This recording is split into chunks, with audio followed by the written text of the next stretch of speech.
Hey, my name's Danny, and I want to build an RPG. That's how I feel right now.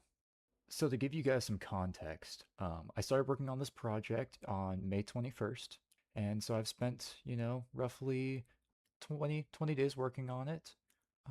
I've gotten really, really far, and I finally decided I should make a devlog. A lot of friends have been telling me, oh, you should put your stuff on YouTube.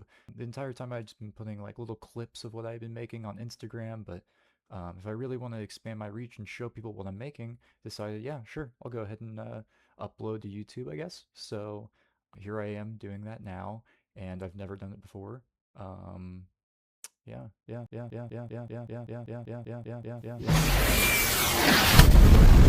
So back when I was a child, a long time ago, I was very passionate about video games and I had no clue how they were made. Obviously, some 5-year-old isn't going to know that. But, I decided I really wanted to make a game. And so what I ended up doing was not doing that at the time. Some years go by and eventually I've enrolled myself into community college for computer science and I'm ecstatic. I am so happy to be there. I'm going to be making games, I'm going to be doing all these things that I've always wanted to do. And no, not for 2 years. Not for 2 years. No, no. The first 2 years are the, core classes. And then after that, you get to the fun part. And so I thought to myself, I don't want to do this. And so what would anybody do at that point? Keep going. I dropped out. So, now for the fun part. Um, this entire game I have not explained at all yet. So, what it is an RPG. It's supposed to be surreal, liminal, dream-like to a degree. And it plays top-down, I have stolen some mechanics from things like, Undertale. Undertale is a very big inspiration for this game, along with Final Fantasy. So I'll go ahead and show you. Right now I am in this is the like lobby screen, so I'm going to go ahead and host. Pick your color, ready up, and from here you'll see the actual gameplay. It's very, very simple right now. I haven't put in a lot into it, just trying to get core mechanics working. So there's, your player in the center of the screen, which only has an idle animation at the moment. Um, I'm not too great with pixel art, so it's coming along a lot slower than I thought it would.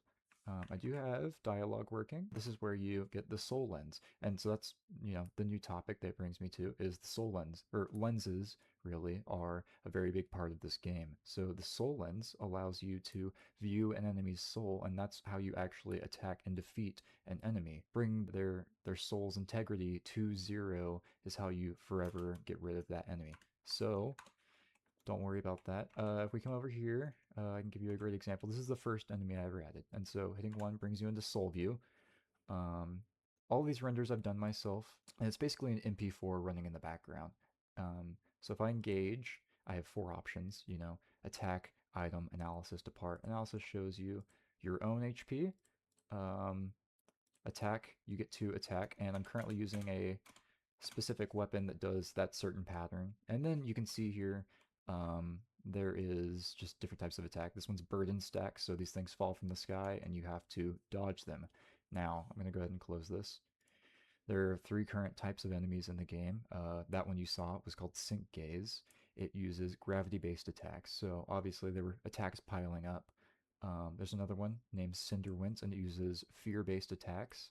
A really good example of that is how a lot of them you don't know where you're going to be attacked from and you have to react in time, or you don't know which area is going to set up in flames, so you have to dodge that, right? And then there's another one, which is a memory-based attack enemy, and a lot of those attacks that it uses are memory-based. Its name is Recall Spindle.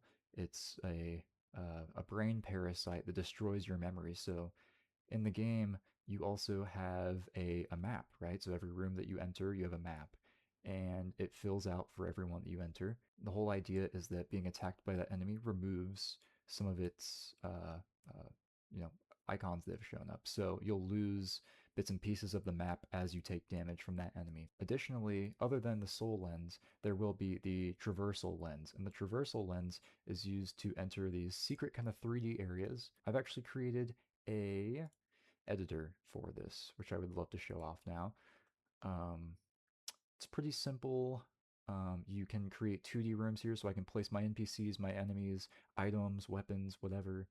Um, but the 3D scene editor kind of works like Unity to a degree. So I can place these walls, right?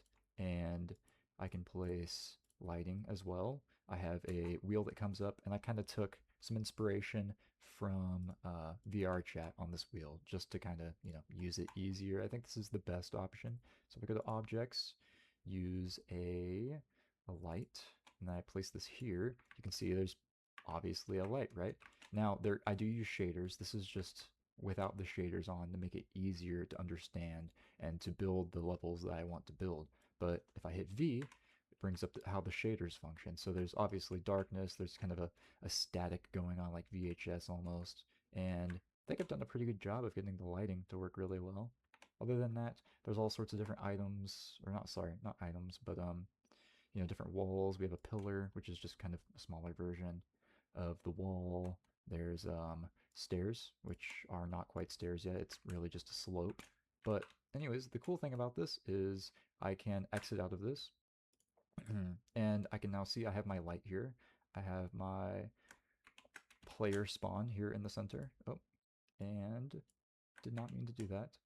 My player spawn here, and I can go ahead and play test the current room in 3D.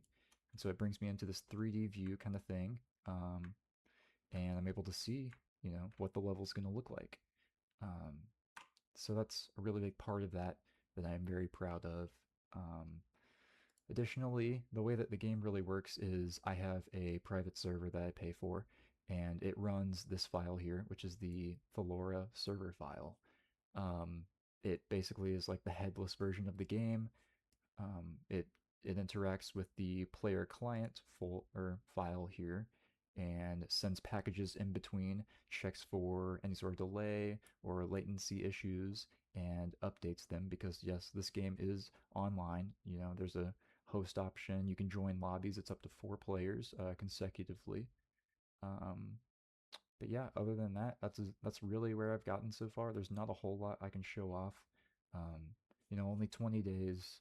Hopefully, at some point, I can show off a lot more and really get you guys interested. But for now, this is really what I have. It's really just getting a lot of the core mechanics down, which takes the longest. But from there on, I can start building story, showing you guys that.